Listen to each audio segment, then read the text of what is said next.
요한복음 11장을 보면은요, 베다니에 사는 나사로가 위독하여서 그의 누이들인 마리아와 마르다가 예수님께 사람을 보내어서 오시기를 청하였습니다. 그러나 예수님은요, 계시던 곳에서 이틀을 더 유하신 후에야 그들에게 가셨고요. 그래서 예수님께서 그곳에 도착하셨을 때에는 나사로가 죽은 지 이미 나흘 4일이 지난 후였습니다. 그래서 그중 마르다는요, 예수님이 오셨다라는 말에 반가워하기는 했지만 한편으로는요, 늦게 오신 예수님께 서운한 마음을 드러냅니다. 주님께서 여기 계셨더라면 내 오라버니가 죽지 않았을 겁니다.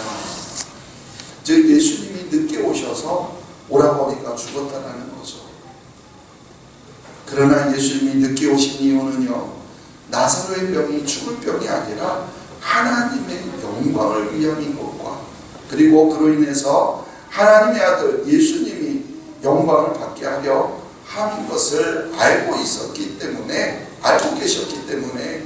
그래서 마르다에게 내 오라비가 다시 살아나리라 이렇게 말씀하셨습니다. 이 말씀을 들은 마르다는요, 마지막 날에 부활할 때에는 다시 살아날 줄을 내가 아나이다 이렇게 고백합니다. 한번 우리 요한복음 11장 24절 같이 한번 읽어볼까요?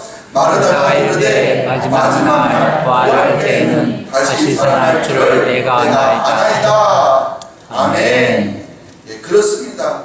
예수님이 다시 오시는 마지막 날에는 예수님을 믿다가 죽은 모든 자들이 다 부활하게 될 줄로 믿습니다. 아멘. 이처럼 마르다의 고백은요, 부활에 대해서 알지 못하면 할 수 없는 그런 고백이에요. 하지만 예수님은요, 지금 재림 때가 아니라 바로 이 순간 나사로가 살아날 것을 말씀하고 있는 거예요. 그리고 이것을 통해서 예수님은 마지막 때의 죽은 자들이 부활하는 것을 말하는 것이 아니라 바로 예수님 자신이 부활이요 생명이기 때문에, 그래서 예수님을 믿는 자는 죽지 않고 영원히 산다는 것을 말씀해 주고 계십니다.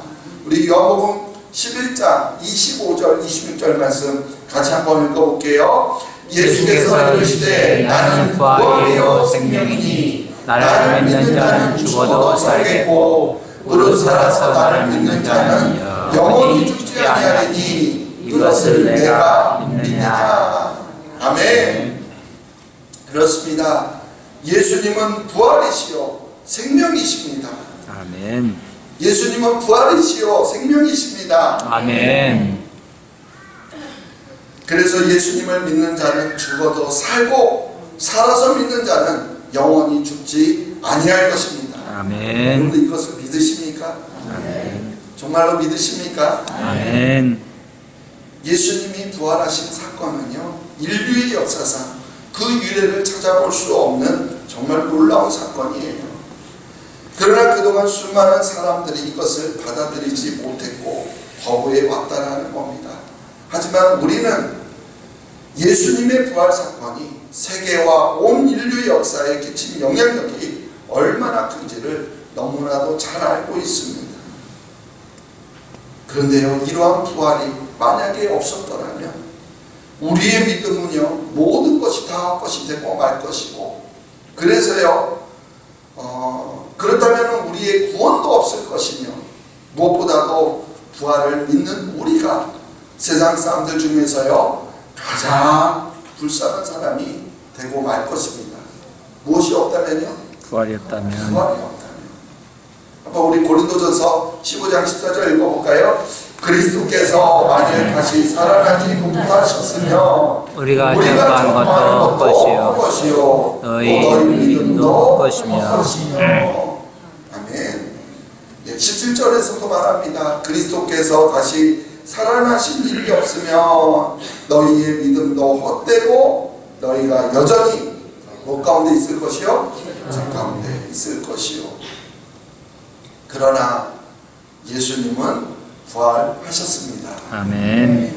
역사적으로 실제로 일어난 사건이며, 그래서 전 세계에 가장 많은 영향력을 끼쳤으며, 무엇보다도 성령님께서 우리 마음 가운데 그 사실이 믿어지도록 하신다라는 것입니다. 실제로요, 그래서 예수님의 행적을 기록하고 있는 사복음서를 보면은 사복음서의 모든 결말이 다 예수님의 부활 사건을 전하고 있습니다. 이처럼 부활이요, 우리 기독교의 핵심입니다. 우리가 다른 성경의 모든 말씀을 믿고 받아들인다고 하더라도 만약에 이 예수님의 부활 사건을 우리가 믿지 못한다면 모든 것이 다 헛것이요, 또 우리는 구원과 상관이 없는 자가 되고 마는 것입니다. 이처럼 우리의 신앙, 우리의 믿음은 예수님의 부활에 근거를 두고 있다는 사실을 우리가 꼭 기억하시기를 바랍니다. 아멘. 근데 사실은요, 예수님을 사랑하고 또 예수님의 그 죽으심을 애통해 했던 사람들도 처음에는요, 예수님의 부활을 믿지 못했다라는 거예요. 안식 후 첫날 이른 새벽에요, 무덤을 찾아온 여인들은 무덤을 왜 찾아온 것일까요? 예수님께서 생전에 부활할 것이라고 하신 말씀을 여러 차례, 아니 수없이 들었음에도 불구하고 결국에는 그 말씀을 믿지 못했기 때문에 무덤에 누인 예수님의 시체에 향품을 바르려고 무덤을 찾아온 것이 아닙니까?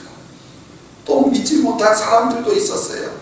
갈릴리에서 부활하신 예수님을 직접 만난 제자들 가운데에서도요, 의심하는 자가 있었다라는 겁니다.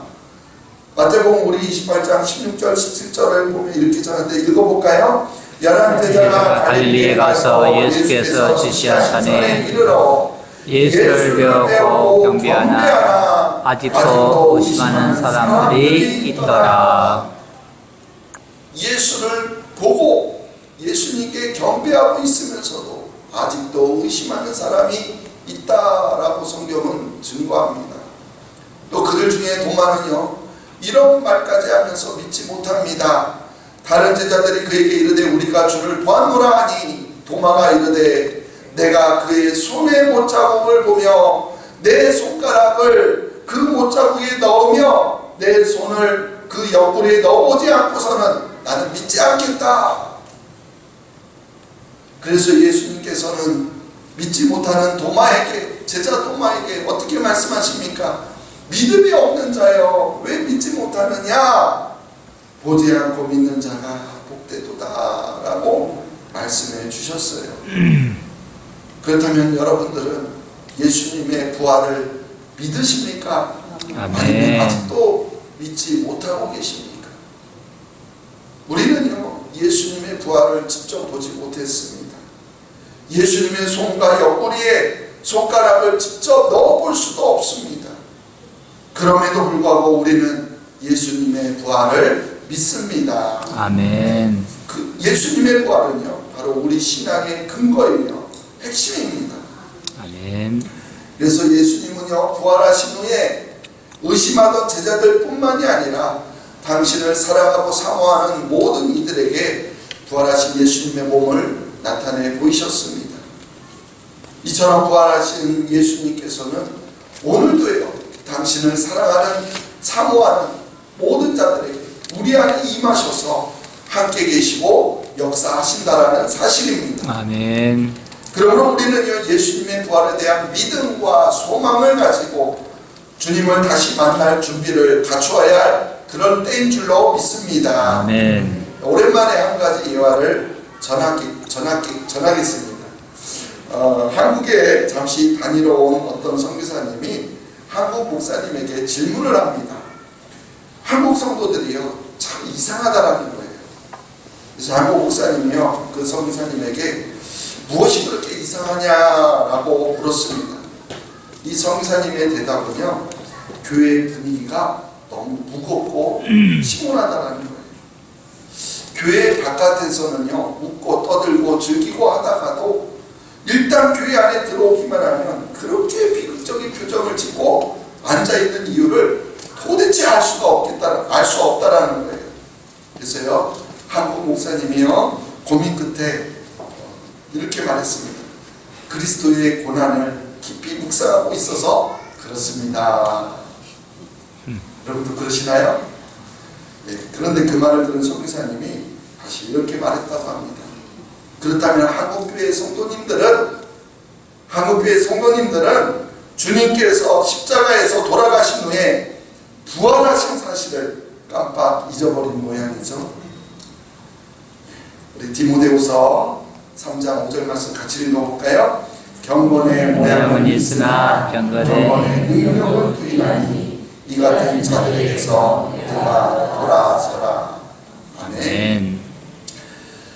여러분들은 고난주간을 어떻게 보내셨는지 모르겠습니다. 우리가 경건의 모양만 갖추고 있는 것이 아니라 경건의 능력을 가지고 살아가시기를 바랍니다. 아멘. 오늘은 부활주일입니다. 권사님 잘 들리시나 봐요. 오늘 부활주일입니다. 고난의 마음 우리가 머물러 있는 것이 아니라 방금 말씀드린 것처럼 부활의 능력, 부활의 소망, 부활의 생명, 우리가 이것을 꼭 붙잡고 살아가시기를 간절히 소망합니다. 아멘. 그래서 사망 것에 깨뜨리시고 부활하신 주님께 영광과 찬양과 감사를 올려드리며 함께 기뻐하고 함께 즐거워하는 그런 부활주일 되시기를 간절히 축원합니다. 아멘. 예수님의 공생의 말기에 베드로의 신앙 고백을 통해서 예수님께서요 처음으로 교회에 대한 비밀을 알려주십니다. 그리고 나서 예수님께서요 고난을 당하시고 죽으시고 3일 만에 부활할 것을 또한 알려주세요.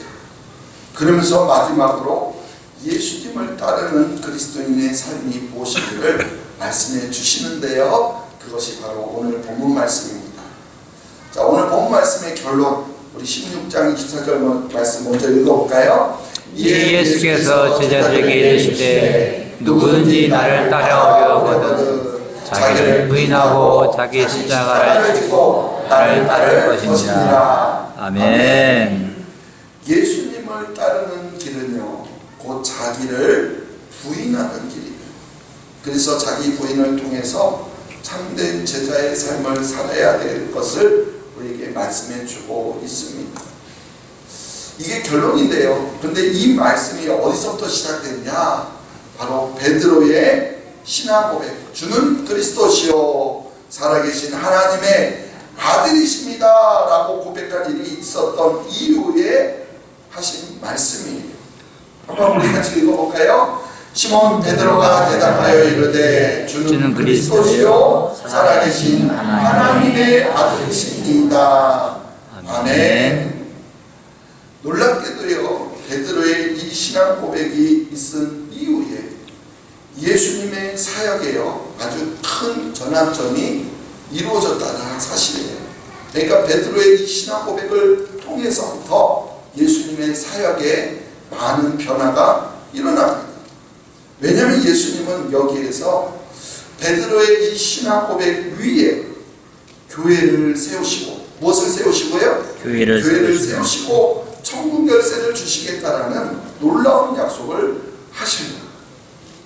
그런데 예수님이요 이와 같은 교회 탄생의 놀라운 비밀과 천국 열쇠 비밀을 알려주신 것은 이렇게 베드로의 신앙 고백로부터 시작되었지만 그러나 우연히 알려주신 것은 아니에요. 왜냐하면 계속해서 놀라운 진리가 바로 이 가운데 선포되고 있기 때문이라는 겁니다. 즉 교회 탄생의 비밀과 천국 열쇠 비밀을 알려주신 이후에 예수님께서는 또 하나의 놀라운 진리를 선포하시는데요. 그것이 무엇이냐면 바로 예수님 자신의 죽으심과 부활이었습니다. 우리 한번 21절 읽어볼까요? 이때로부터 예수 그리스도께서 자기가 예루살렘에 올라가 장로들과 대제사장들과 서기관들에게 많은 고난을 받고 죽임을 당하고 제3일에 살아나야 할 것을 제자들에게 비로소 나타내시니. 아멘. 이때로부터, 바로 이때부터 베드로의 신앙 고백이 있었고 또한 그 고백 위에 교회를 세우겠다라는 놀라운 비밀을 알려준 그때부터 제자들에게 비로소 나타내셨는데 무엇을 말씀하셨다고요? 예수님이 고난을 받고 죽임을 당하고 제3일 만에 살아나야 돼. 바로 예수님의 죽으심과 부활에 대해서 그때부터 알려주시기 시작했다는 거예요.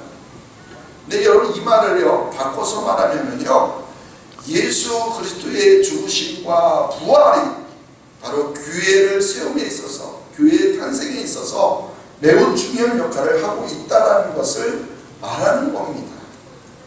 그러니까 베드로의 신앙 고백도요 교회에 있어서 매우 중요하죠. 교회는요 예수님이 하나님의 아들이시며 그리스도이심을, 그래서 그 예수님이 나의 구주와 주님이 되심을 고백하는 바로 그 신앙 고백 위에 세워지는 믿음의 공동체가 바로 교회입니다. 아멘. 아멘. 네. 아무리 많은 사람이 모여서 있다 하더라도, 모였다 하더라도요, 이러한 신앙 고백이 없는 것은 결코 교회가 될 수 없습니다. 아멘. 바로 그 신앙 고백 위에 교회가 세워진다는 것이죠. 그런데요, 바로 이러한 교회가 예수님의 죽으심과 부활을 통해서 세워진다는 거예요. 그래서 교회는요, 하나님이 자기 피로 사신 교회다, 이렇게 말씀하고 있습니다. 바로 그거예요. 교회는요, 예수님의 죽으심, 즉 예수님의 피로 사신 겁니다. 아멘. 근데 문제는요, 베드로가 이 놀라운 비밀을 깨닫지 못했다라는 거예요. 자, 본문 22절 읽어볼까요? 베드로가 예수를 붙들고 한편에 이르되 주여 그리 마옵소서, 이 일이 결코 주께 미치지 아니하리이다. 아멘. 예수님의 죽으심과 부활이 교회에 있어서 아주 중요한데, 지금 베드로는 그리하지 마옵소서, 그런 일이 주께 미치지 아니하리라. 그러니까 오히려 교회에 탄생하는 것을 받고 있는 것이죠. 조금 전만 해도 주는 그리스도시요 살아계시는 하나님의 아들이십니다라고 고백했던 베드로였지만, 정작 그는 하나님의 아들이 어떤 길을 가야 되는지, 그리스도이신 예수님께서 어떤 길을 가야 하는지에 대해서 알지 못했다라는 거예요. 또한 예수님께서 그 길을 가셔야만 완전한 교회가 탄생되는 것을 몰랐다라는 거죠. 그래서 예수님 붙잡고 항변한 겁니다. 그때 예수님께서 베드로에게 어떤 말을 하시죠? 예, 본문 23절 읽어볼게요. 예수께서 돌이키시며 베드로에게 이르시되 사탄아, 내게로 물러가라. 너는 나를 넘어지게 하는 자로다. 내가 하나님의 일을 생각하지 아니하고 도리어 사람의 일을 생각하는도다 하시고. 아멘. 방금 전에요, 베드로의 고백 위에 교회를 세우시겠다라고 칭찬하셨던 예수님께서 이번에는 베드로에게 사람의 일을 생각하여 예수님을 넘어지게 하는 사탄이다라고까지 하며 그를 책망하십니다. 베드로의 고백 위에 교회를 세우시겠다고 하셨지만, 그러나 금방 그 베드로에게 넘어지게 하는 사탄이라고 한 것은 결국에는요, 예수님이 고난을 받고 죽임을 당하시는 것도 그 교회를 세우기 위한 매우 중요한 과정임을 말씀하고 있는 겁니다. 그렇습니다. 교회는요, 예수님이 그리스도가 되시며 하나님의 아들이심을 고백하는 신앙 위에 세워집니다. 아멘. 그리고 그러한 교회는 바로 그리스도의 죽으심과 부활을 통해서 완성되어진다는 거예요. 아멘. 그렇다면 교회는 예수님처럼 반드시 죽음과 부활을 통과해야 한다는 겁니다. 아멘. 이것이 바로 교회의 원리예요. 즉 교회는요, 뭐가 교회입니까? 건물이 교회입니까?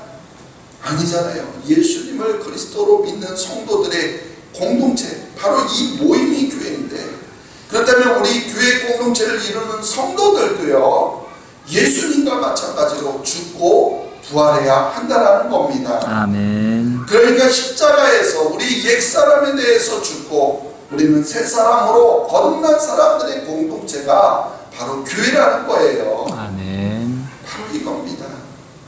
우리는요, 예수님이 나를 위해서 십자가에 죽으시고 또한 부활하셔서 나의 구주와 주님이 되심을 믿을 때에 마찬가지로 나의 옛사람은 십자가에 죽는 것이고 새 사람으로 거듭나게 되는 것입니다. 아멘. 그래서 그런 사람들이 모인 공동체가 바로 교회라는 거예요. 할렐루야. 아멘.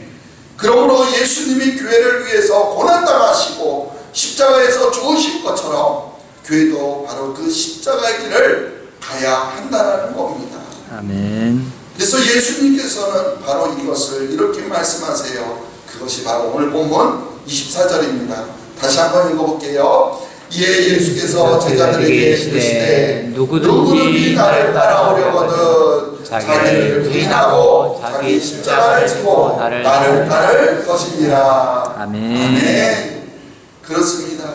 우리가 예수님의 핏값으로 사신 교회라는 이 공동체에 속한 성도라고 한다면, 우리가 예수님이 가신 길을 따라가는 제자라고 한다면 우리도요 자기를 부인하고 자기 십자가를 지고 살아야 한다는 것을 말씀하고 있습니다. 아멘. 그러므로 우리 모두도요, 우리가 교회의 성도라고 한다면 우리 모두도 자기 자신을 부인하고 자기 십자가를 지고 예수님을 따라가시기를 간절히 소망합니다. 아멘. 근데 솔직하게 말씀드리면 이 길을 걸어가는 것, 나 자신을 부인하고 나의 십자가를 지고 가는 이 길이 쉬운 길일까요? 어려운 길일까요? 결코 쉬운 길이 아니죠. 때로는 매우 고통스럽기까지 합니다. 포기하고 싶을 정도로 너무나 힘이 들 때도 있습니다. 그런데도 우리가 나 자신을 부인하며 내게 주어진 십자가를 지고 끝까지 주님을 따를 수 있는 것은요, 바로 주님께서 죽은 권세를 이기시고 부활하셨기 때문입니다. 아멘. 바로 이거예요. 교회는요 십자가의 길이 전부가 아니라는 겁니다. 예수님은 십자가에 죽으시기만 한 것이 아니라 부활하심으로써 바로 교회를 완성하신 거예요. 아멘. 사실 우리는요 십자가를 볼 때 고난만을 생각하는 경향이 있는데 그것이 아니에요. 십자가는요 고난을 상징하는 것이 아니라 오히려 부활을 상징합니다.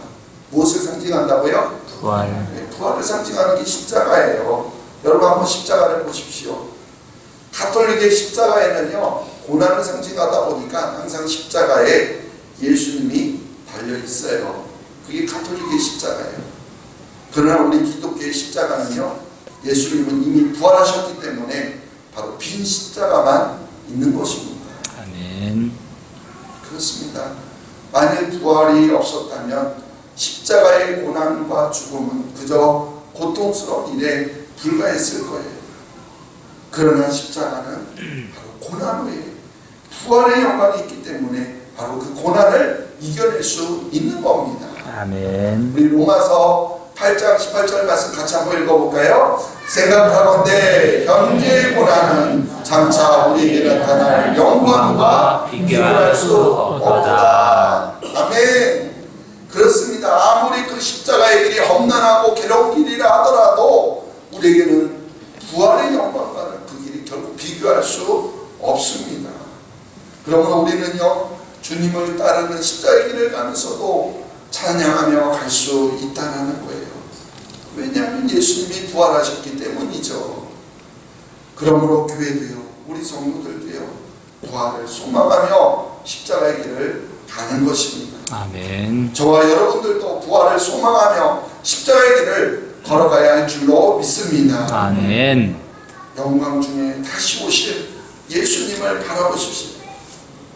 다시 오실 예수님을 우리가 영광 중에 맞이할 것을 기대하시기 바랍니다. 아멘. 그러므로 자기를 부인하며 십자가의 길을 걸어가는 것이 그 길이 아무리 힘들고 어려울지라도 부활의 영광을 바라보며 나아가시기를 바랍니다. 아멘. 그래서 우리 모두가 다 부활의 영광에 참여할 수 있게 되기를 간절히 주님의 이름으로 축원합니다. 아멘. 아멘. 하나님 아버지 감사합니다.